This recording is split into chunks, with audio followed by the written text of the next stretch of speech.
Olá, meus irmãos, graça e paz a todos. Nós estamos aqui mais uma vez para darmos continuidade aos nossos estudos e a nossa escola bíblica não pode parar, é importante a gente seguir adiante.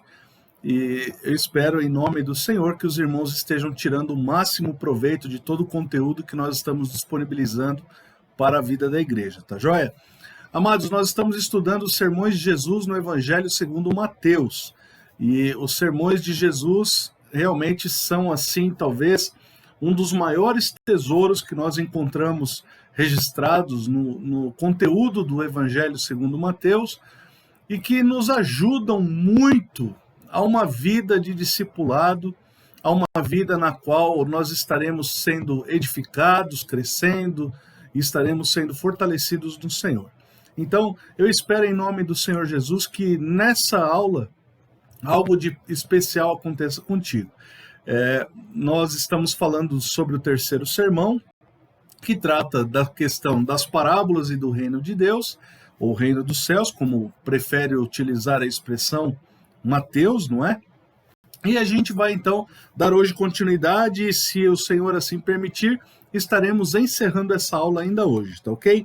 Quero começar falando um pouco a respeito da parábola do grão de mostarda. Antes, porém, quero orar com vocês. Senhor, em nome de Jesus, que a tua graça, o teu amor venha sobre a tua igreja nessa hora, sobre os teus filhos, Senhor, e que, Pai, o teu Espírito, Senhor, que ilumina mentes e corações, venha trazer aquela porção de entendimento e revelação na tua palavra, de tal maneira que no processo de discipulado de cada um dos teus filhos e filhas, possam assim, Senhor, tornar-se semelhantes ao nosso grande modelo, o amado da nossa alma, o nosso Senhor e Salvador Jesus. Abençoa os teus filhos, é a minha oração, Senhor, em nome de Jesus. Amém.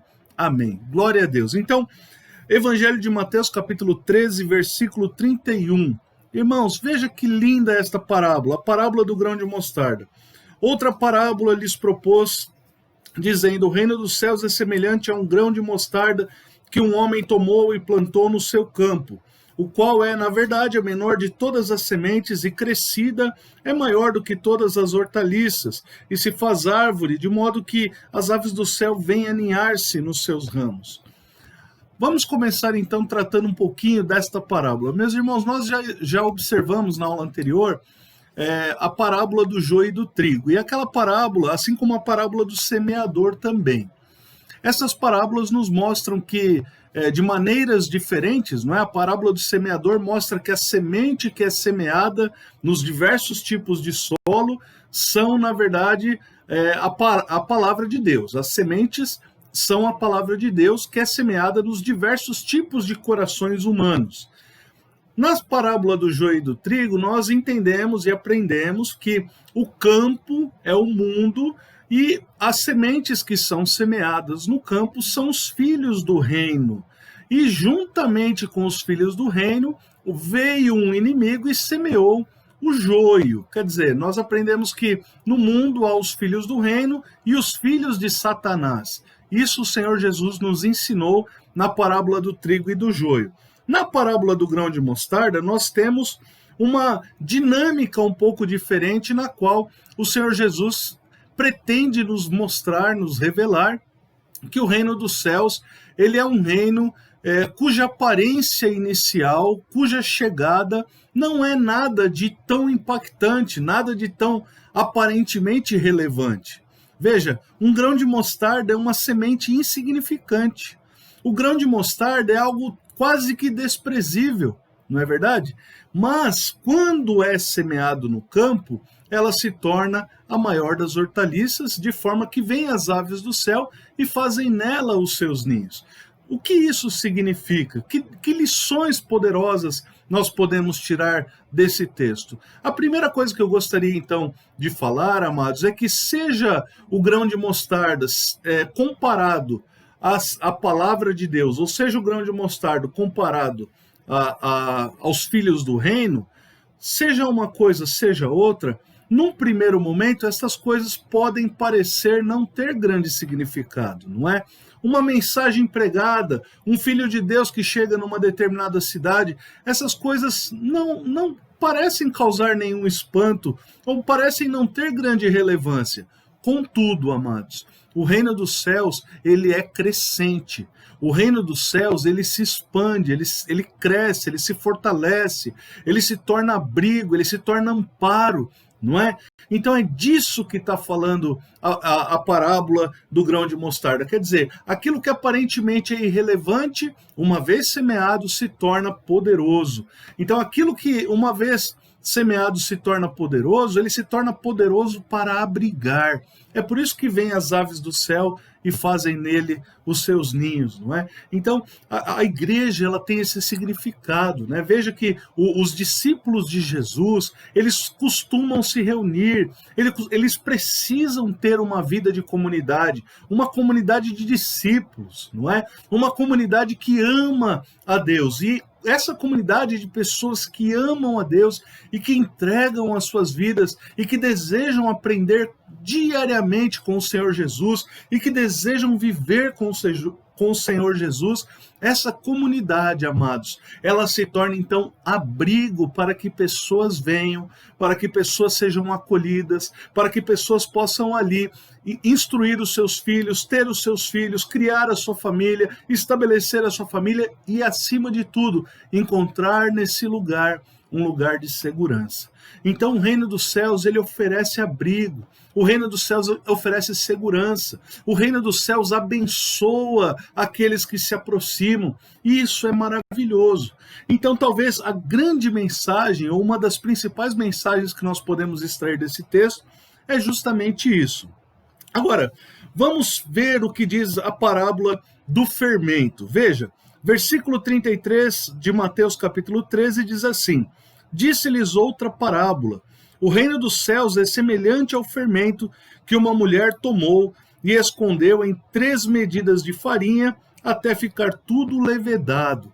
Essa mensagem é uma das mais belas que eu, na minha opinião, dentre todo o conteúdo das parábolas do Senhor Jesus. Por que para mim, particularmente, eu acho tão belo, amados? Porque nós precisamos entender como era o processo de fabricação, de obtenção do fermento nos dias de Jesus. Veja, o fermento nada mais é do que o trigo misturado à água, e você tem o trigo, é feito farinha desse trigo, o trigo é amassado, ele é moído, ele é triturado, ele passa então, se torna farinha, aquela farinha naqueles dias, uma farinha integral. Essa farinha integral, ela é acrescida de água, faz-se uma pequena massa, aguarda-se cerca de 24 horas, acrescenta-se mais farinha, acrescenta-se mais água, mexe tudo, espera descansar um pouquinho, no dia seguinte novamente, até que começa a aparecer então as bolhas, que é o processo de fermentação. Então, quando as bolhas começam a surgir, é porque o fermento está pronto, não é? Mas olha que interessante, da onde então vem o fermento? O fermento é produto da farinha de trigo. O texto está dizendo que, olha só, o reino dos céus é semelhante ao fermento que uma mulher tomou e escondeu em 3 medidas de farinha até ficar tudo levedado. Preste atenção, meus irmãos. O que o Senhor Jesus está aqui dizendo é sobre o poder de influência que os filhos de Deus podem ter sobre a sociedade, sobre a humanidade. Preste atenção, nós não somos diferentes das pessoas. Não há nos filhos de Deus nem nada que faça deles pessoas diferentes a partir deles mesmos. Quer dizer, o cristão em si, como pessoa, ele não é melhor e nem pior do que ninguém. Ele não é mais merecedor da graça ou menos merecedor da graça de Deus do que qualquer pessoa que seja. Então, o que acontece? Quando nós nos encontramos com o maravilhoso amor de Deus, e aí então a farinha ela passa por um processo de ser triturada, de ser moída, não é? Então nós somos apertados por Deus, nós somos triturados por Deus, nós somos quebrados por Deus. O Senhor permite que hajam provações na nossa vida, de forma que nós realmente nos arrependemos dos nossos pecados, nós somos mudados por essa experiência transformadora que temos com o Senhor. E então o Senhor vem e derrama água sobre nós. A água é a representação do Espírito. Amados, um homem moído, triturado, um homem que é esvaziado do seu eu e que é cheio de água, o que acontece? Ele é transformado numa outra coisa. O fermento é uma outra coisa, ele não é mais a simples farinha, ele é uma outra coisa. Então o Filho de Deus, ele não é mais aquele primeiro homem, ele é uma outra coisa. O Filho de Deus não é mais aquele homem caído com as práticas do mundo, com as inclinações voltadas para os desejos da carne, ele não é mais isso. Ele é agora aquela pessoa que foi transformada pela presença do Espírito Santo. E aí o que acontece, amados? Não se faz fermento com um único grão de trigo. A Bíblia está falando que o fermento é colocado na farinha. Isso significa que o fermento não é feito de um único filho de Deus, mas é feito do povo de Deus. É feito de comunidade. Então, quando a comunidade ela se deixa amassar, quando a comunidade se deixa prensar, quando a comunidade se deixa espremer e ela se torna realmente farinha e é acrescida água, a comunidade se torna uma nova coisa. E aí então, meus irmãos, o descansar é que vai produzir o efeito necessário. Nós então somos cheios de Deus e descansamos em Deus. E quando descansamos em Deus, então nós somos transformados em fermento. E acrescenta-se mais farinha, e acrescenta-se mais água, e aguarda-se mais até que daquela massa que era a princípio apenas trigo, agora existe então, por causa do processo de fermentação, a presença do fermento. Então o fermento é fruto disso. Então o fermento ele é acrescido, como diz aqui o texto, o fermento que uma mulher tomou e escondeu em 3 medidas de farinha até ficar tudo levedado. Veja, o fermento ele vai influenciar toda a farinha, de forma que a farinha toda vai ser levedada. Um pão só se faz com a presença de fermento. O pão sem fermento é o chamado pão asmo, né? Ele tem um outro significado muito importante, especialmente na celebração da Páscoa. Não é disso que a gente quer falar aqui. Mas o Senhor Jesus está mostrando o seguinte, que quando o fermento ele é acrescido na farinha, toda a massa fica levedada. Em outras palavras, tudo é transformado com a presença daqueles que são fermento. Então a igreja, o povo de Deus, as comunidades que são comunidades de discípulos, elas são instrumentos de transformação de realidades.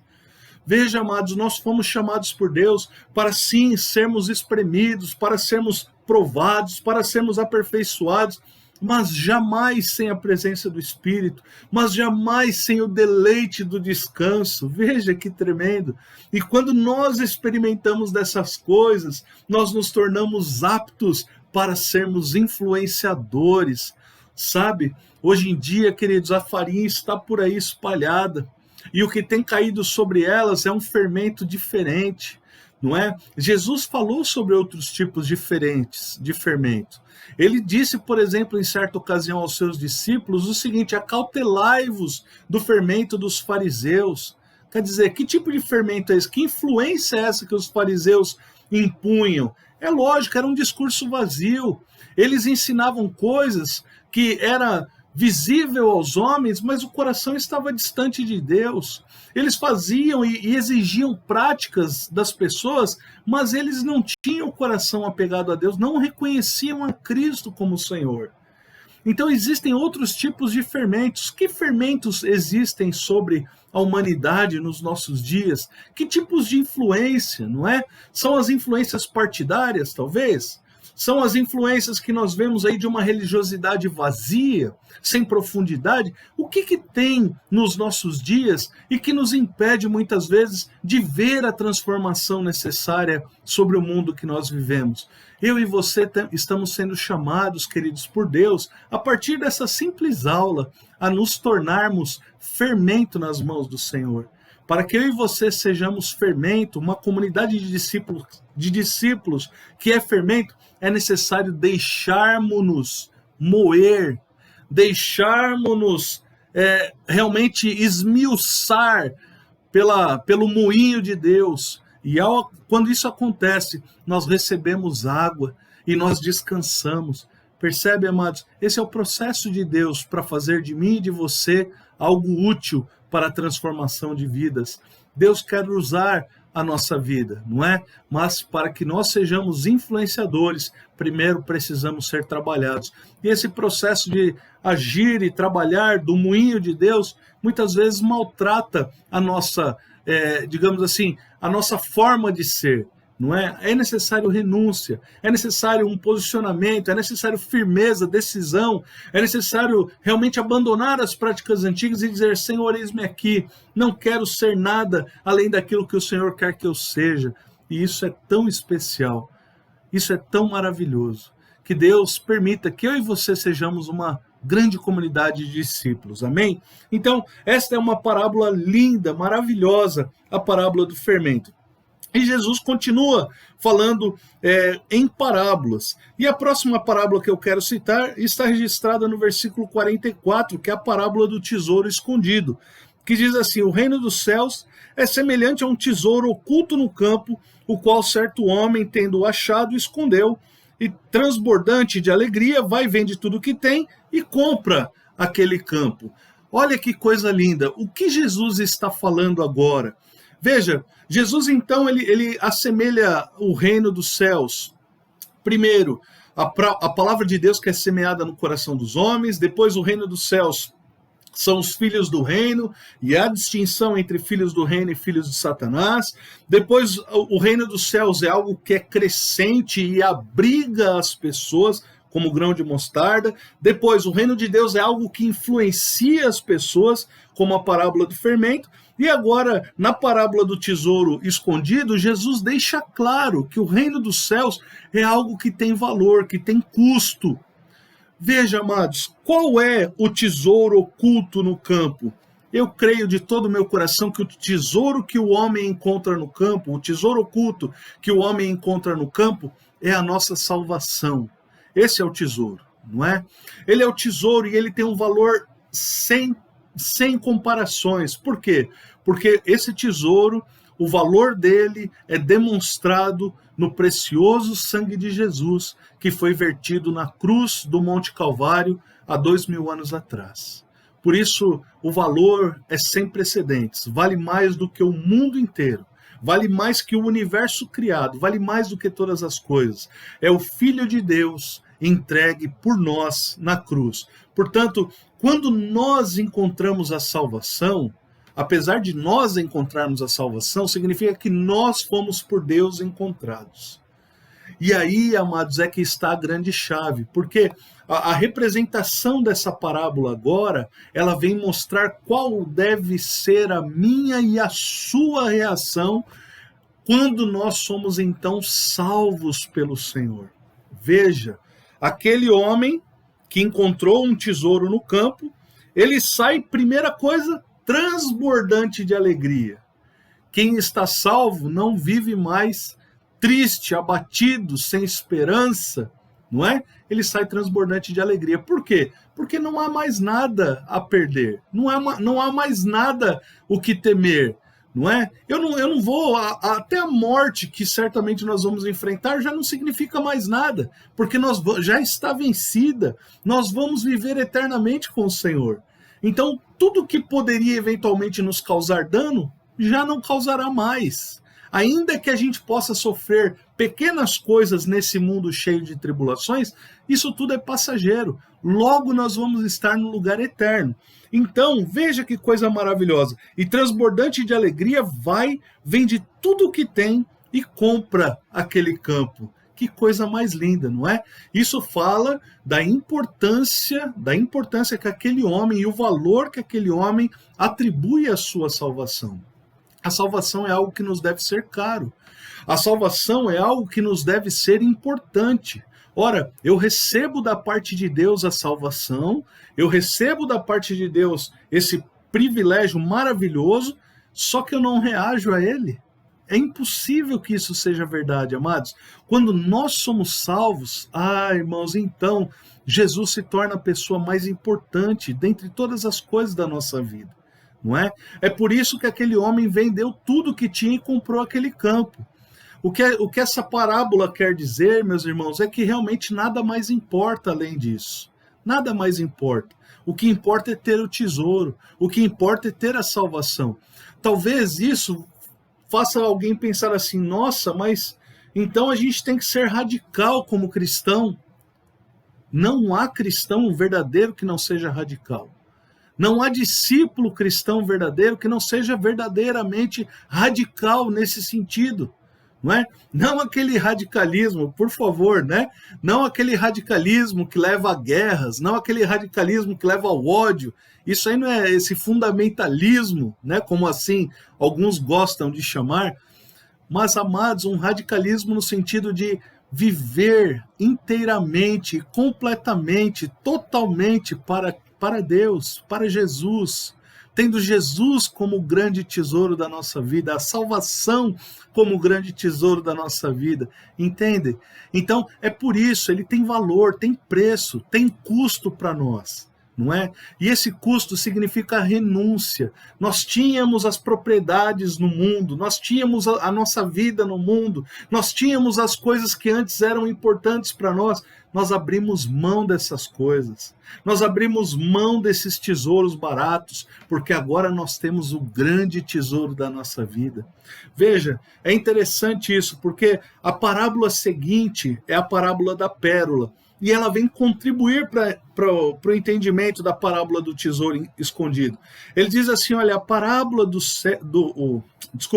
o reino dos céus é também semelhante a um que negocia e procura boas pérolas, e tendo achado uma pérola de grande valor, vende tudo o que possui e a compra. Olha que coisa mais linda, não é? A pessoa aquele homem já era um negociante de pérolas.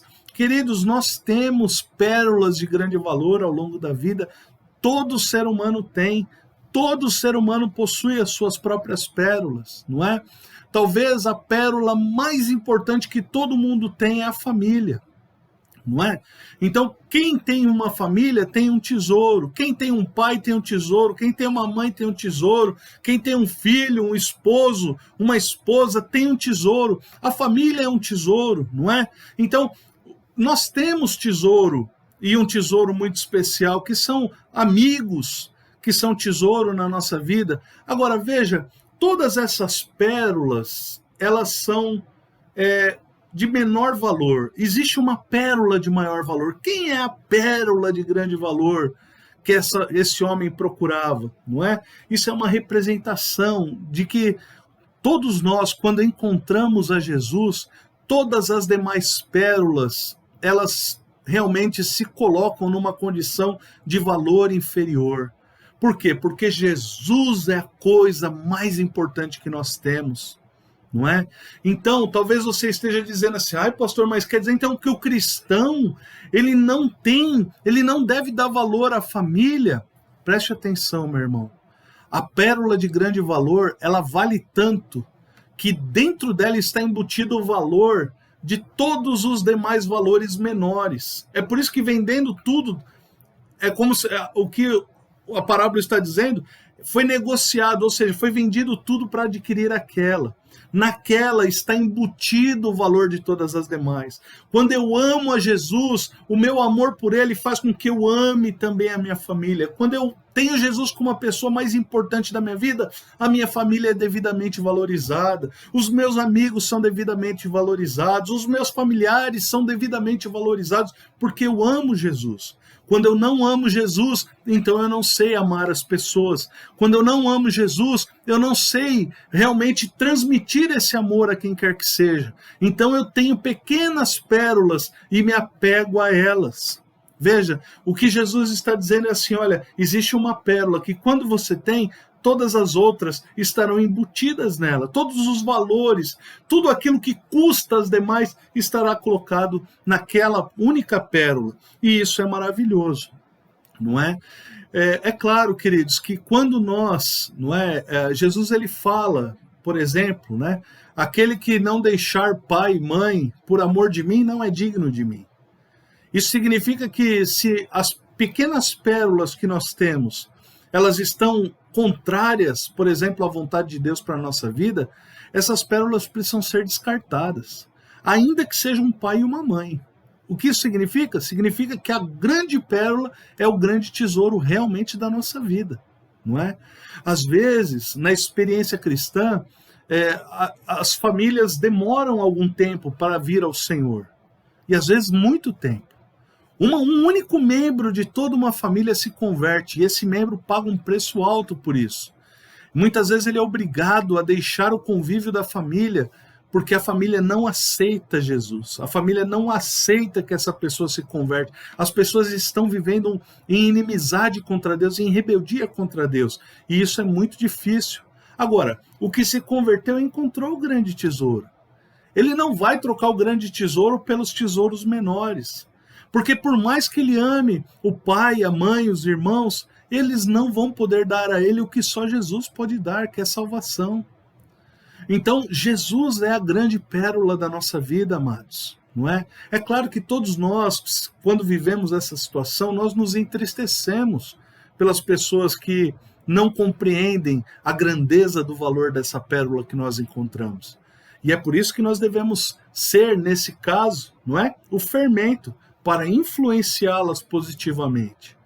Então, as parábolas elas têm toda um significado e estão todas interligadas de forma a representar realmente a interação de Deus com o seu povo, com a sua comunidade, com a comunidade de discípulos, e essa comunidade de discípulos com o mundo e com as pessoas, não é?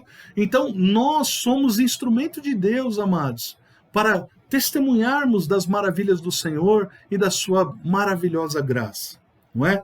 E aí vem, então, uma parábola, que é a parábola da rede, que é interessante, né? Que é a semelhança da parábola do joio e do trigo, ela também traz consigo um caráter escatológico. Veja, ela diz assim, olha, o reino dos céus é ainda semelhante a uma rede que, lançada ao mar, recolhe peixes de toda a espécie, e quando já está cheia, os pescadores arrastam-na para a praia e, assentados, escolhem os bons para os cestos e os ruins deitam fora.